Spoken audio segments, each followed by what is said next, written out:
तब टूटा जब जवाहरलाल नेहरू प्रधानमंत्री थे। ये देश तब टूटा जब इंदिरा गांधी प्रधानमंत्री। इंदिरा दिल्ली जल्दी छोड़ो, इटली जाके होटल खोलो। और नसबंदी के 3 दलाल इंदिरा, संजय, बंसीला। 100 बार कह सकता हूं कि कांग्रेस गद्दारी कर रही है देश के साथ। एक बार नहीं 100 बार कहूंगा कि कांग्रेस गद्दारी। तो दुखी हुआ ना कांग्रेस पार्टी से हटने का कि ये तो देश को भी तोड़ने में लगे हैं। मतलब आपका कहना है कि कांग्रेस पार्टी देश को भी तोड़ने में लगी है। आप भी हो रहे हैं, आप आउट भी हो रहे हैं। ये देश को तोड़ने वाले लोग हैं। आगामी लोकसभा चुनाव के पहले भारतीय जनता पार्टी तमाम दलें हैं जो वहाँ से लोगों को लेने का कार्य कर रही है, ऐसा विपक्ष का है। लेकिन आज देखिए हमारे साथ बैठे हैं स्वतंत्र मिश्रा जी, जो कि प्रधान भी रह चुके हैं और करीब 40 से 45 साल इन्होंने कांग्रेस में समय दिया। और अब आज का वो दिन है जब इन्होंने भारतीय जनता पार्टी में अपनी सदस्यता ली है और अपने साथ ही साथ कई ऐसे लोग थे जिनके साथ सदस्यता लेते हुए हम जानने की कोशिश करेंगे कि ऐसी क्या कुछ दिक्कतें आ पड़ी कि 40 साल इन्होंने कांग्रेस का दामन थामा, फिर अचानक से लोकसभा चुनाव आता है और लोकसभा चुनाव के दृष्टिगत अगर देखा जाए तो सीधी तौर पर भारतीय जनता पार्टी में शामिल होते हैं। बहुत बहुत स्वागत है आपका मिश्रा जी। प्रधान जी, आप प्रधान भी रहे हैं। अचानक से क्या दिक्कतें आ पड़ी, क्योंकि 40 साल तक तो आप कांग्रेस 40-45 साल, और जब लोकसभा चुनाव आया तो कहीं लोग लालच तो नहीं आया कि अब चलो इसी में हाथ धो लेते हैं, भैया गंगा बह रही है, गंगा बहती गंगा में हाथ धो लेते हैं। देखिए ऐसा कुछ नहीं है, सिर्फ एक बात है कि आपने कहा ना कि 40-45 साल से आप कांग्रेस की सेवा की और अचानक लोकसभा का चुनाव आया तो आप हट गए। ऐसा कुछ नहीं है। 2014 में इलेक्शन हो रहा था और मोदी जी की रैली राय तालाब में थी और मैंने काला झंडा दिखाया था। क्योंकि आप जानते हैं कि विपक्ष में आदमी रहता तो कुछ न कुछ तो भाषा या कुछ बोल ही देते हैं उल्टा सीधा, हम जानते हैं। लेकिन जब 2014 का इलेक्शन ख़त्म हुआ तो मैं अध्ययन करने लगा कि सन 84 में जब इंदिरा जी मारी गई थी पंजाब को लेके, तो पंजाब उसी वक्त अलग हो गया होता। मैं बता रहा हूँ, सन जनरल सिंह भिंडरावाले को जब इंदिरा जी ने ऑपरेशन किया अमृतसर में स्वर्ण मंदिर में, तो देश अलग हो गया होता, पंजाब अलग। लेकिन हमने देखा कि कोई भी कांग्रेस का वरिष्ठ नेता या अन्य और अदर पार्टियां हैं, सपा है, बसपा है, आजकल तो बहुत लोकल पार्टी भी हो गई है, तो हमको बहुत ही दुख हुआ कि अरे जहां देश की बात आती है वहां ये लोग हट जाते हैं पीछे।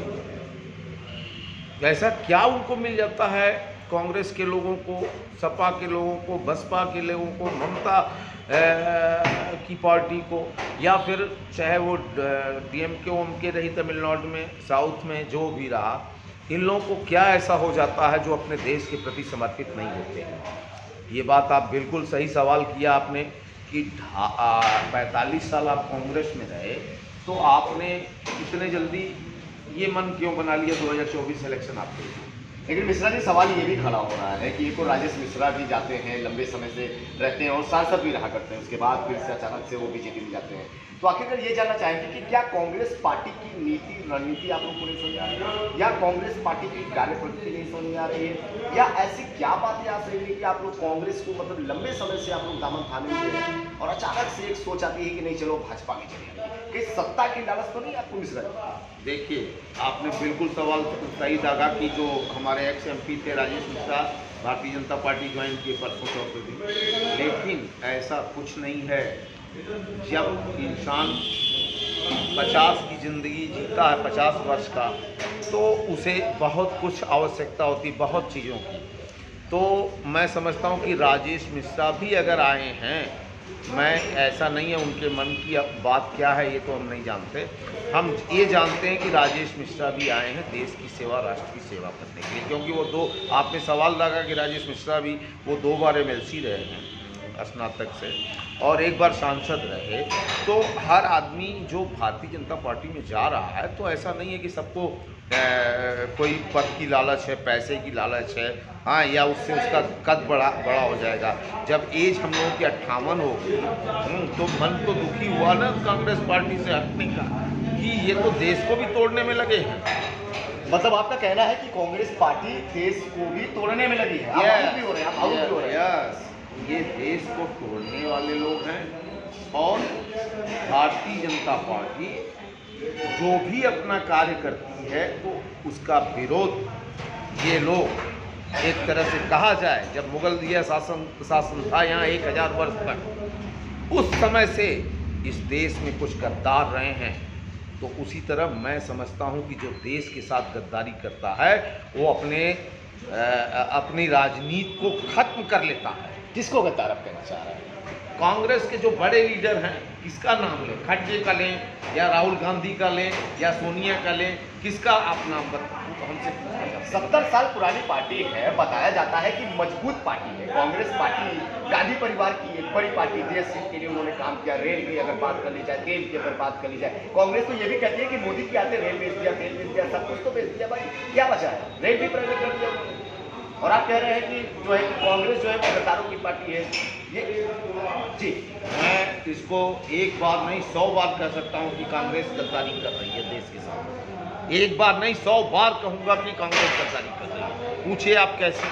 जी बताएं। पूछिए आप कैसे? जी। कांग्रेस ममता बनर्जी बंगाल को बॉर्डर से सारे लोगों को उसके अंदर बिना आईडी के, बिना कोई उनका वहाँ जन्म नहीं, और पूरे बंगाल में आग लगा हुआ, जैसा कि आप तो पत्रकार हैं, आप सब कुछ जानते होंगे, आपसे बेहतर मैं नहीं जानता। लेकिन आप देख रहे हैं कि ये लोग परिवारवाद, पैसा लूटना, इनके साथ जो सीबीआई इनका पीछा कर रही है उससे भी झगड़ा करना, उससे भी मारपीट करना, किस लिए? सिर्फ अपने फायदे के। बड़ी आरोप लगा रहे हैं मिश्रा जी। बिल्कुल, सिर्फ अपने फायदे के लिए ये लोग ऐसा कर रहे हैं।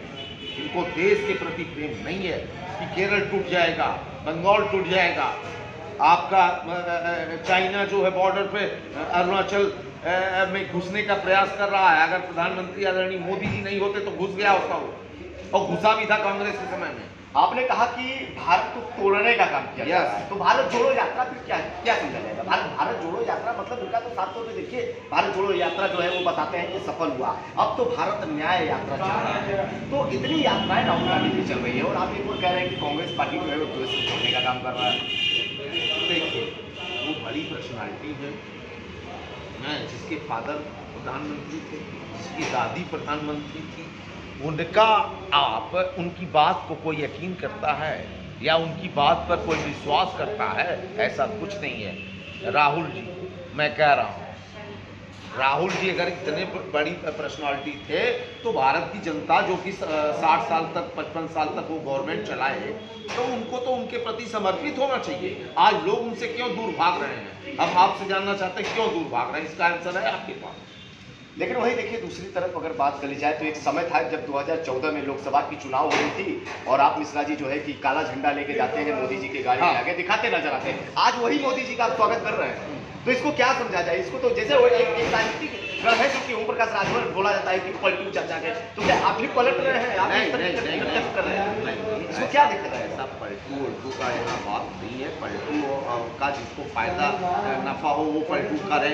हमको देश 45 साल मैंने बताया तो आपको कि वो समय था जब 77 में आप नहीं रहे होंगे। जी 77 की बात है जब नारा लगता था इंदिरा दिल्ली जल्दी छोड़ो, इटली जाके होटल खोलो, और नसबंदी के 3 दलाल इंदिरा संजय बंसीला, ये कोई नारा अभी नहीं जानता होगा आज की पीढ़ी का। उस समय ये नारा करके बढ़ाया गया विपक्ष, जबकि हमारे प्रधानमंत्री मोरारजी देसाई उस समय थे, जब उन लोगों में एकता बनी, लेकिन वो एकता बिखर गई। जो पहले बिखरी 77 में, आज वही इंडिया गठबंधन में बिखर गई है। कहाँ से आप बात करते हैं कि ये देश चलाने वाले हैं? इनके पिता को टिकट चाहिए, इनके लड़के को टिकट चाहिए, इनके भांजे को टिकट चाहिए, तो इससे देश नहीं चलता। देश चलता है जब आप सच्चे राष्ट्रभक्त होंगे और आपके अंदर ईमानदारी होगी। मैं ये नहीं कहता हूँ कि कांग्रेस के सारे, उसमें नाम मैं ले रहा हूँ लाल बहादुर शास्त्री जी का, जो इतने ईमानदार और कर्मठ थे, लौह पुरुष आपके सरदार वल्लभ भाई पटेल का, हम नहीं नाम लेते हैं। देश तब टूटा जब जवाहरलाल नेहरू प्रधानमंत्री थे, ये देश तब टूटा जब इंदिरा गांधी प्रधानमंत्री थी। मतलब आप मानते हैं कि देश को तोड़ने में सबसे बड़ा योगदान इंदिरा गांधी का है? यस, कांग्रेस। इसलिए राहुल गांधी भारत जोड़ो यात्रा निकाल रही है। जी बहुत बहुत धन्यवाद। तो आप सब मिश्रा जी को सुन रहे थे। साफ तौर पे बड़ी आरोप कांग्रेस के ऊपर लगती आ रही है। देखिए, लोकसभा चुनावों का आगाज जो है वो लगातार हम दिखाते नजर आ रहे हैं ग्राउंड जीरो से। आज एक ऐसे शख्स हमारे साथ बैठे हुए जो 40 से 45 साल कांग्रेस में रहे और लोकसभा चुनाव आता है, मोदी जी की गाड़ी के आगे काला झंडा लेकर निकल जाते हैं। लेकिन आज वही शख्स है जो कि पूरी तरीके से ये बता रहे हैं कि इस देश को तोड़ने का सबसे बड़ा हाथ था तो कांग्रेस पार्टी का था, और इंदिरा गांधी का भी नाम लेते नजर आ रहे हैं। तो अब देखना ये होगा कि चुनावी घमासान में क्या राहुल गांधी पिटते नजर आएंगे, या ये देखना होगा कि राहुल गांधी की भारत जोड़ो न्याय यात्रा कितना सकुशल होता है। और जब मोदी जी जो है कि अपने संसदीय क्षेत्र में आ रहे हैं तो मोदी जी के आने का क्या प्रभाव पड़ता है। लगातार कवरेज आप सबको ग्राउंड जीरो से दिखाते नजर आ रहे हैं। और ये भी देखने को मिल रहा है कि कांग्रेस पार्टी से अधिकतर जो संख्याएं हैं वो भारतीय जनता पार्टी में ट्रांसफर होती नजर आ रही है। वाराणसी से दीपक चौबे, ब्यूरो रिपोर्ट, ROS।